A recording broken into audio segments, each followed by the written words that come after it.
Have you been tested and tried in your Christian walk? Have you been trying your way, but it just doesn't work out? Have you tried everything but God and still things don't go your way?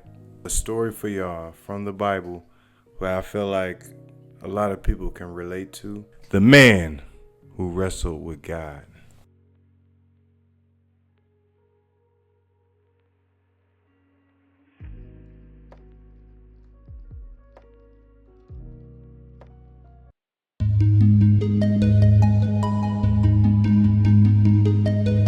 Jacob was a bit of a complex character in the Bible.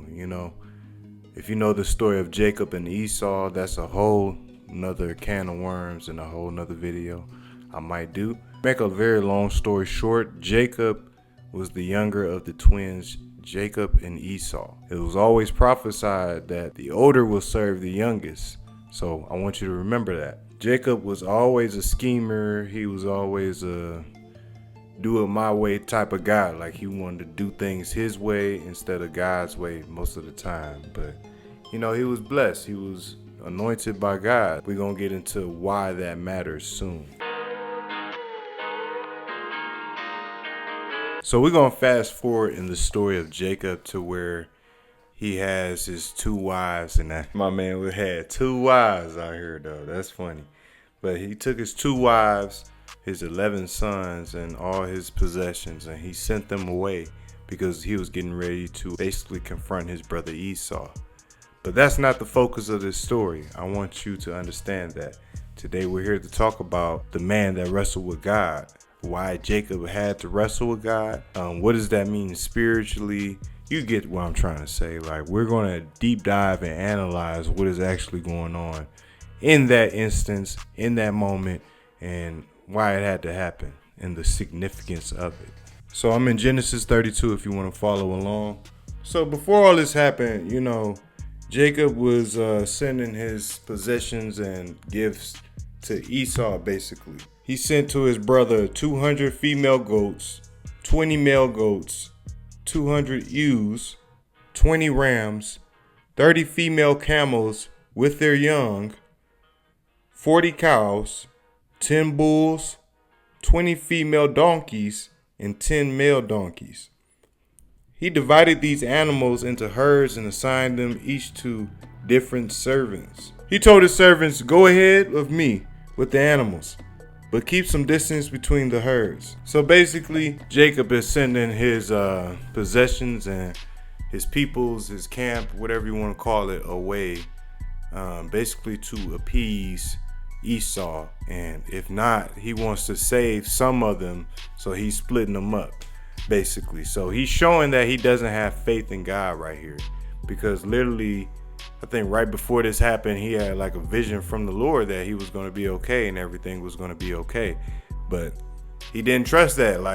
That's why I said Jacob was kind of like a schemer. Like he was trying to do his own thing, and he was like, well, if the Lord's plan don't work, I'm gonna do it this way. You know what I'm saying? Like, how many people can relate with that? Like, let's be honest here. I know I personally can. Like, I can only speak for myself though.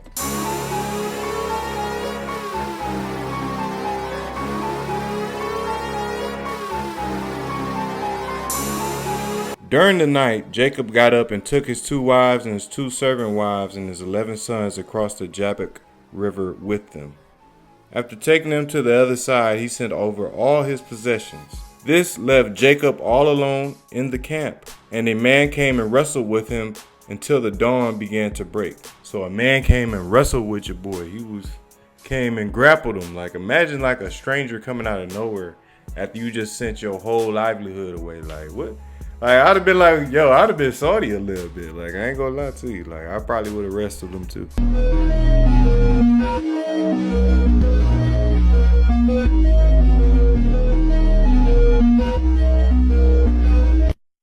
When the man saw that he would not win the match, he touched Jacob's hip and wrenched it out and took it out of socket. So if you ever do that, like, that's very painful. Obviously, I don't have to really explain like how that can really hurt somebody and injure somebody. So even through all this, like, Jacob didn't let go.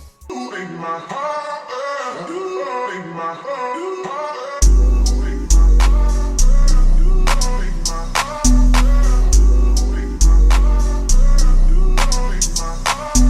man said, "Let me go, for the dawn is breaking." But Jacob said, "I will not let you go unless you bless me." So, hey, that's why I say Jacob was a fierce one. You know what I'm saying? He was not trying to get around it. He was like, ain't no way around it. Like, we gonna have to run it. Like, we gonna have to run the fade one time. Like, I'm not letting you go. You gonna have to stay here with me until you bless me. Like, it's no way around it.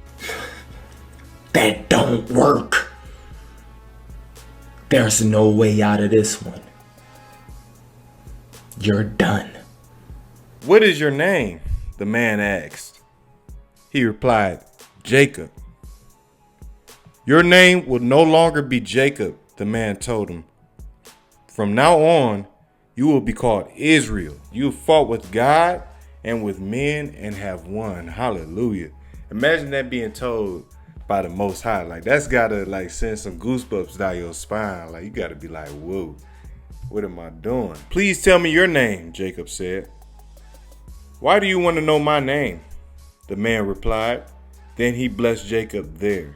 So I feel like in that part right there, that's why I always didn't understand. And leave your thoughts below in the comments. What do you think was the purpose of that line? Why didn't God tell him who he was? But I feel like Jacob already knew. Like, ain't no way he's fighting a regular man right now. Some regular, degular, smegular man, you know?